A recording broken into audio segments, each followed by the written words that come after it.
Hello everyone, welcome to SwitchUp as we today have another review for you, this time of Super Mario 3D World plus Bowser's Fury. This review was written for us by a good friend of the channel, David Morrish. Dave has his own channel, SaveDex Gaming, so if you like what you hear here, then please do consider going over and giving his channel a watch, perhaps subscribe, that would be great. The link is in the top pinned comment. Super Mario 3D World was released on the Wii U back in 2013. Although it was very well received, it didn't reach as big an audience as it could have done due to that console's less than stellar performance. So like a lot of the high profile Wii U games, this is being given a second chance to shine on the Switch, with a new game mode, Bowser's Fury, thrown in for good measure. Mario and pals are back, cat suit in tow. Is it worth getting your claws into? Well, thank you to Nintendo for the review code, and now let's find out.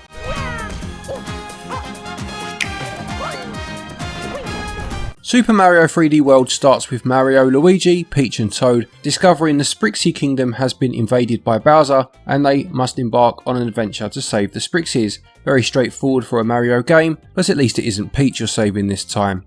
The game is a follow-up to Super Mario 3D Land on the 3DS, which adopted the structure of a 2D Mario game but presented itself in 3D. You have a world map to explore, but each level comes in a set order, with occasional branching paths, and the goal for each level is to reach the flagpole at the end. You have 4 playable characters to start with: Mario, who is your all-rounder, Luigi, who jumps higher but has less traction, Toad runs the fastest, and Peach can float for a few seconds in the air. You can change your character between each level, and you'll find some levels easier with certain characters than others, but ultimately it comes down to which playstyle you prefer. Each level also has 3 green stars to find, as well as a stamp. The stamp, previously used for Miiverse, is now used in snapshot mode.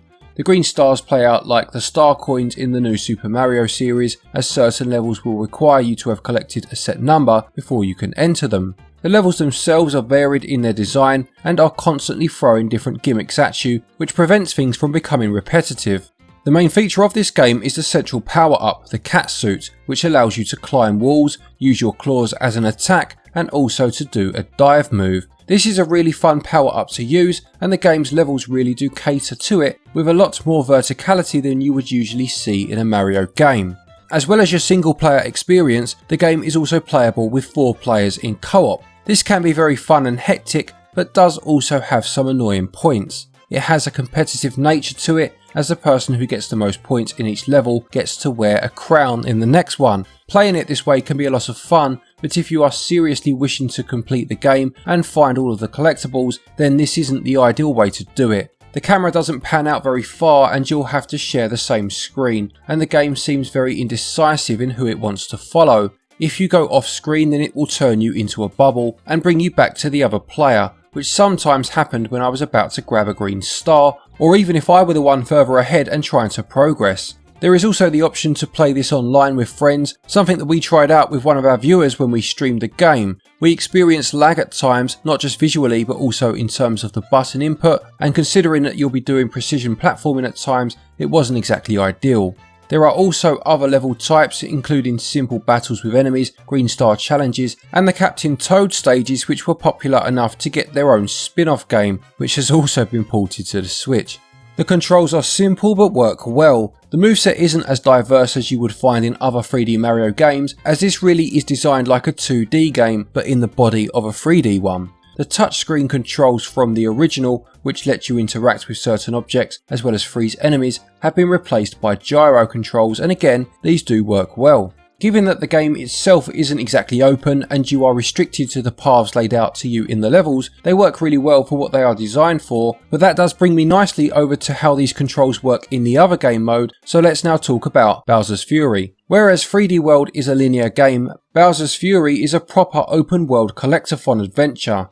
Bowser has been corrupted by this mysterious black substance, which has turned him into this terrifying monstrosity, Fury Bowser. Bowser Jr. asks Mario for help in restoring his father back to normal, and Mario, being the nice fella he is, agrees to do this. The area known as Lake Lapcat is made up of a large body of water containing many islands. Each island contains the main collectible, cat shines. Your task is to explore the islands, finding the cat shines, and once you have collected enough, you unlock the Giga Cat Bell, which transforms you into Giga Cat Mario, and at this point you can then have a showdown with Bowser in some genuinely great boss battles. He'll be constantly attacking you, but there are ways in which you can use this to your advantage, as there are certain blocks only Bowser can smash, usually hiding a cat shine. Collecting a shine will make Bowser leave instantly. Once you beat Bowser, a new area of the map opens. This repeats a few times before you have the final battle. You ride Plessy around the water to get to each island, although you do eventually unlock a fast travel option.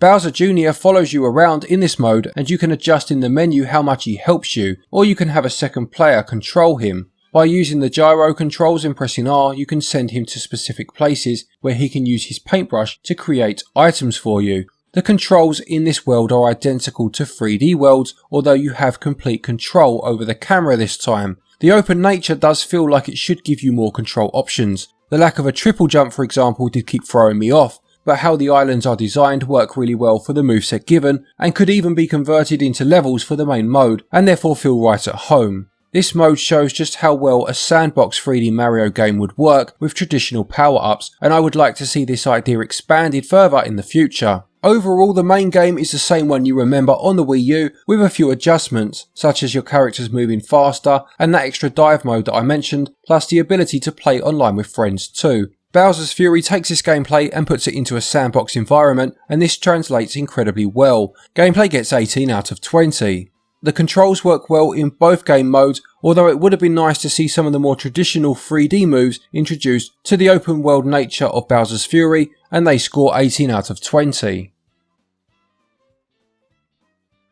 In terms of the visuals, whilst the new Super Mario games have always taken a bit of flack for not looking bad but perhaps looking a bit bland and basic in their design, the same cannot be said about his 3D outings. I've mentioned the variety in level design in 3D World earlier, which doesn't only apply to the level's structure but also the presentation. You'll see some themes repeating, such as your typical grass, underground and ghost house, but there's also some fun new ones here, such as the casino themed one in the first world. Each world has a theme on the map screen, but the levels aren't filled with that same level style. There is a good use of visual effects to help create the feeling of a living world, despite them mainly being floating platforms, such as the wavy air and sand blowing around in the desert, although sadly the background can look a bit blurry and flat with not much detail. This isn't the worst thing, as a lot of detail has gone into the levels themselves, but it is a shame they couldn't have done a bit more in this area.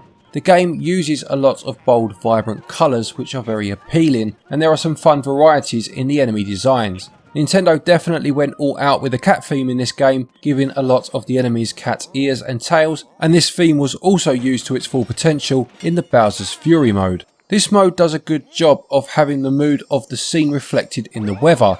You have the bright and sunny island and the gorgeous scenery with the cheery sounding music, but you can always see Fury Bowser's shell perched in the middle, reminding you ominously of the dangers that lie ahead. When Fury Bowser awakens, the rain starts falling and it eventually becomes a dark and stormy night. Fury Bowser himself has got to be one of the best enemy designs in any Mario game. He looks incredibly intimidating with those dark colours on his body and the white, blank eyes. The soundtrack has an upbeat nature to it, this time taking inspiration from jazz, and you can hear the trumpets blaring out at times.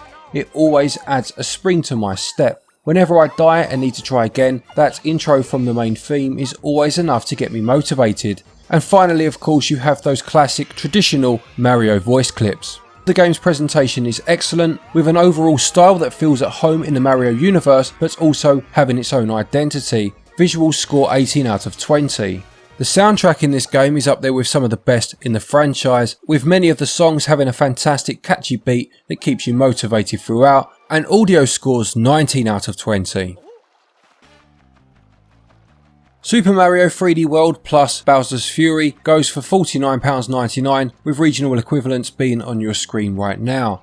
When it comes to the amount of content in this game, there really is no question as to whether the game holds enough value, as there is so much to do. The main issue when it comes to value really is whether you've already owned it on the Wii U. Is it worth double dipping in this case? Well, that all depends of course on the individual, but comparing it to other games that were ported to the Switch, this does have more additional content than most of those. That of course lies mainly in the Bowser's Fury mode, but both 3D World and Bowser's Fury have post-game content. 3D World has 8 worlds before you beat the game, but then there are an extra 4 worlds afterwards, giving a total of 12. Bowser's Fury ends after you collect 50 cat shines, but there are also another 50 to collect to 100% the game. When you throw in the collectibles that are available in 3D World as well, with the game keeping track of how many of these you've got so far, it also keeps track of things like how many times you hit the top of a flagpole and which characters you completed a level with. Bowser's Fury, which could have been just a simple tacked on side mode,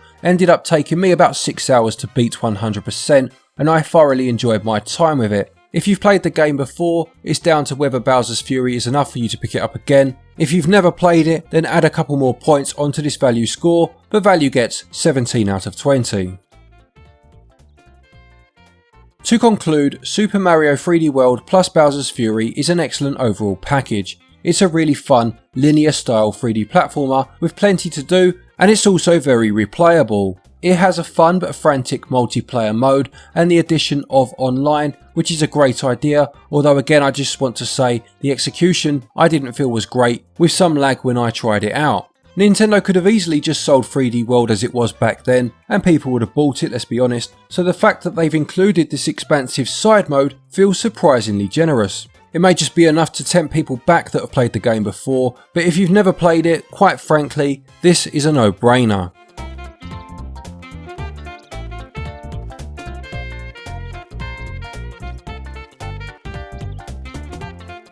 Super Mario 3D World plus Bowser's Fury gets a SwitchUp score of 90%. Thank you everybody for watching, I hope you enjoyed that review. Please do remember to leave a like if you did. Another big thank you to Dave for writing that one for us, he's done a fantastic job as always. Again, please do check out his channel, link is in the description, consider subscribing, he does some really good stuff over there.